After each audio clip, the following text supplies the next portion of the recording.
What's up? What's up? What's up? What's up, my brother? Hey. Yeah. Hey, y'all ready to calm down? Calm down. As I say it, simmer down now. Simmer down now. Did y'all hear what I just said? Yeah, that's right, man. Simmer down now. You know what simmer down is? No, Tottenham don't suck. No, Man City sucks. All right. I mean, y'all don't get my joke. Simmer down. Y'all don't get that. Simmer down. Y'all still don't get it. That's how Donna Summer's name appears in the phone book, but y'all don't know what a phone book is, and you don't know who Donna Summer is. So that completely, Mike does. Yeah. All right, so these are not real $100 bills, right? Man. Yeah. All right, I'm gonna take that. Okay. All right, let's get going. I got 13 minutes now since we sit here and chat like we're in a living room together. That's my friend over there, Terry Edwards, my friend. Let's talk about this new initiative, New Americans. Let's talk about it because it's going on in these other rooms, and they've got their own language that they identify with. This group is supposed to be, unless I'm in the wrong room, well, what are we? English? English speakers. So everybody here speaks English? This fog is like, I feel like I'm in London. It's not good for my sinuses. Yeah, I've been sitting here thinking about how am I gonna approach this with you guys. I can tell you the message that I agreed to, that Andy and I were trying to stay on the same page, this is about two things, really. And it's not, and I've talked to Terry about this at length, it's not anything new, right? We're just reaching out to a new group of people that may not know about our opportunity. So the first word I want to talk about is opportunity, and the second word I want to talk about is possibility.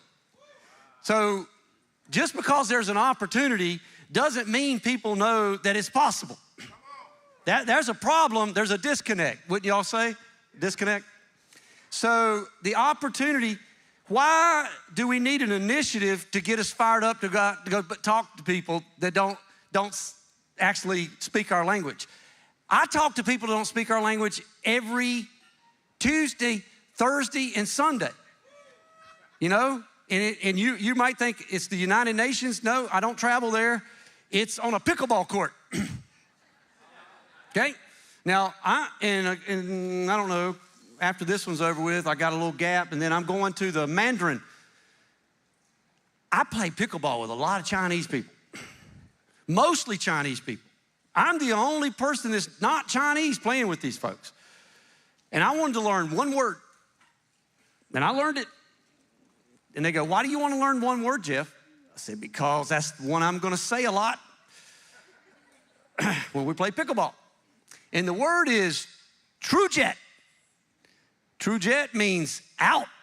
It's out. Because they go, don't you want to know what in is? I said, no, I do not, because I don't plan on saying that.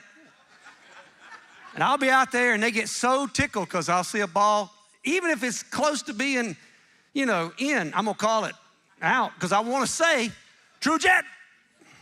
Now, I have learned some other words. I learned some, not those kind of words, but words that I need.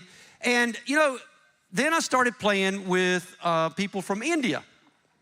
And they don't speak Hindi in India, I found out. Guess what language they speak? English. Yeah. So I didn't know there was 720 dialects and 39 languages. And hell, that's what? How do they communicate with each other? English. And of course, I play with other groups like the Filipinos and the Vietnamese. And pickleball brings everybody together, if y'all didn't know that. Everybody's playing pickleball. 79 million people are playing pickleball in this country. Now, I know y'all don't care about pickleball, but there's a chance to recruit people on a pickleball court, especially with this new initiative. You want to meet people from other countries, go play pickleball. Now, I'm not sure that the people that I'm talking to are going to want to sell insurance because, Jane, they're surgeons, and I want them to stay surgeons because I might need them. Yeah. But I do tell them about the opportunity, and I think we need to do a better job of not telling the story. Just, we know what the opportunity is. We need to get better at approaching people. That's what we're not good at. So this initiative is approaching people that maybe you wouldn't necessarily go up to because you're afraid, hey, there's a communication gap. All right, that's kind of what I see this as a challenge for us, because we're supposed to be sharing the opportunity with all our English-speaking friends. And I don't think we do a good job at that, because there's a lot of people. If I took y'all over to Walmart right now, which I don't want to do a field trip with all of y'all to Walmart, but I don't like to go to Walmart, period. But if we went over there and we did a survey, how many people know about this opportunity? I don't think there'd be a big number in there. Yeah, and if you want to get a huge number, Alex, let's go over there Sunday right after church, because they're amen, and let's get the hell to Walmart. And they'll be over there. Now, the possibility part, knowing that it's possible, this brings me back, way back to where I first started here, and Andy, and some of y'all that have been on my calls, y'all have heard me talk about this before, but I know there's 50% of the people in this room that are brand new, or what I saw yesterday, stand up. Some of them probably left and went to the other sessions. But when I started going to these hot spots all over the country with Andy. And Andy said, why don't you just hang back in the back of the room and tell me what you think about our culture? Because it was my first year doing this. I think I go back all the way to like 2012 now. Can you believe that, Mike? I mean, we were in that other room and you were sitting there staring at me just like that and giving me a case of head games going on. But I went and I followed people. Y'all, some of y'all have heard me talk about this. I followed people to their car that left early from the hot spots, which was kind of dangerous, right? Because it's dark in the parking lot. And these people look sketchy anyway. I don't think I look sketchy, but I go up there and, when you go to somebody in the parking lot and get in your car and go, hey, why are you leaving? I'm like, I was just in that session with you. And I noticed that you didn't look happy. And they had a lot of comments. But can I share with you the 3 comments that they gave me of why they left and they would never do this business, right? And I think this is universal. I do not think this has anything to do with languages. I really don't. I mean, building community, everywhere I've ever taught in sociology, and I've taught different groups, and I've had translators, and my jokes do not go over good in Japanese language. It's really, I don't know what that person's telling them, I'm saying. But they say, these are not in a particular order, but these were the top 3 things they said to me. And I think it's important that if we don't learn how to deal with these 3 responses, those 3 responses are going to exist in Mandarin and Hindi and Hispanic population. Everybody's going to have these 3 concerns, because human beings, first and foremost, we're all human beings first, So the first thing they said is this real? Now, what do they mean by, is it real? Well, I don't think if they have that question, I don't think we're explaining the opportunity real well. If they still don't know if this is real. Now, that's code for what? What do y'all think that's code for? Scam, yeah, maybe. Yeah. But hey, you guys, and when y'all do these 5 questions and you do your hot spots and the show the plan, you guys are all talking numbers. These people glaze over with these numbers. 1 out of 2 people in this country are functionally illiterate. That means they can't read and do math to a third grade level. 1 out of 2. And we can go to Walmart, do that survey, and you'll find out real quick. I know this because one of the departments I was over was the head of literacy. So my job was to make sure Alamance County's literacy rate went up, Jane. Yeah. So, is it real means I don't know if what you're telling me actually can happen. You know, what are y'all really doing to make money? This don't make any sense to me. The opportunity is fuzzy. That's the first response that they gave me. The second one was kind of funny. They said, is the enthusiasm, is it real?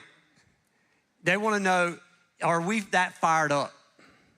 Because if you've ever been to a hot spot, people sit there and start hollering stuff. Because y'all been coached to say stuff like, that's right, yeah, all that stuff, yeah, that's all that stuff y'all like to say. It's intoxicating. It's intoxicating. I sit there in the back for the first time, you know, I didn't know what to expect. And I'm sitting there going, I had the same thoughts. I'm like, what? These people wasn't speaking at all, and all of a sudden, just like somebody pulled a string and all this stuff's coming out of their mouth. I was a little shocked too, and the new people are like, what the hell's going on in here? Is this a cult? Yeah, Noelle, she loves to shout that stuff out. But there are people that, listen, if it freaks out the English speakers, what is it gonna do to the people when it gets translated what y'all are actually saying? So, you know what my answer was? They said, is it scripted? Everything y'all say in there is scripted? I said, you damn right it is. And then they, what? I said, we thought we would do that to make y'all feel welcome. We paid this woman to come in the back of the room to sit there and say those things to make, were we bad? Was that bad? Was that a wrong thing to do? We shouldn't have done that. I'm like, no, they go, no. I said, do you think that Chick-fil-A means it when they say it's been their pleasure? Those 15-year-old, 16-year-old kids don't mean that. They gotta say it. They'll get marked down, they won't get paid. Yeah, that was the second thing. The third thing is, I think, the most disturbing thing. And this is where we get to the word possible. They said, I don't think I can do it. And I said, why? Because there's math involved. Because y'all start talking about a premium, $1,200, and you do some kind of new math on them, Mike, it's 55%. You get into statistics and all, and they're shutting down. That's when I noticed most of them exited stage left, when you started talking about the numbers and how this works. Now, do they want to know how it works? Yeah. But I tell you, the thing that they want to know most of all is that fifth question on the 5 questions when you show the plan. I'm thinking with the new American movement, I think we need to move it to the first, because if they need to see that this is real, and the best way they can see it's real is let's lead off with who is doing it and how much money you're making. They don't need to know how you made the money yet. They don't need all the math yet. Why don't we move number 5 to number 1? That's what I'm observing. Nobody listens to me, but that's what I've observed. Yeah, you're gonna try it. You should try it. Let me do this quote real quick and we'll be done here. Helen Keller said, alone we can do so little, together we can do so much. I really think the way I can explain that is what Buddha said. See, I'm trying to bring in another new American movement here. Thousands of candles can be lighted from one single candle. A community, that's what we're selling here, is community. A community's candle becomes eternal when it burns to a common cause. We must know, united, what our common cause is. If we're not all on the same page, that creates chaos. If you want our culture to be infectious, we all have to be preaching from the same hymn book. We can't leave this for interpretation. Right now, if I took each one of you in a room and said, what is our common cause? What is our culture? What do we stand for? I might get 200, 300 different answers. I need one answer. I could take you over to Honda today and ask you to interview anybody you want in the facility and ask them what the Honda way is. You will get Mr. Honda's verbatim 4-step method. They do not, and it's not interpretive. It's straight up the exact way he dreamed it way back then. So we got to be on the same page, because when me and Eric are recruiting and people go, how do you recruit so well? How are you getting, like, you talk to 10 people and you carry contract 8? Because we only do this like 4 hours a week, by the way, Mike. You know, that's why we can't beat your ass. But yeah, that aggravates me. But we sell the culture. We talk about what this culture's like. These people, 80% of the population, I've told you, are journey people, and they love to hear about this culture. They come here for the culture. It just so happens we get to sell insurance and make money. Now, there's 20% of you out here, all you care about is the destination, and all you want is money. And God bless you. If that's what you want, we got that too. But I know it don't matter what country we're talking about. Everybody wants to feel accepted. That's called, when you're accepted, that's called being a partner. But they most of all want what is called fellowship. And fellowship is when you take acceptance to the next level and you start to make people like they fit in. We need to create fellowship within this culture. And not so much talking about, not a play on words that fits about partner. I mean, I'm glad you're a partner. But you're accepted into this thing called integrity. But you want to fit in most of all, and that's fellowship. When I go play pickleball in a church, it says fellowship hall. It takes on a new meaning for me every time I read it.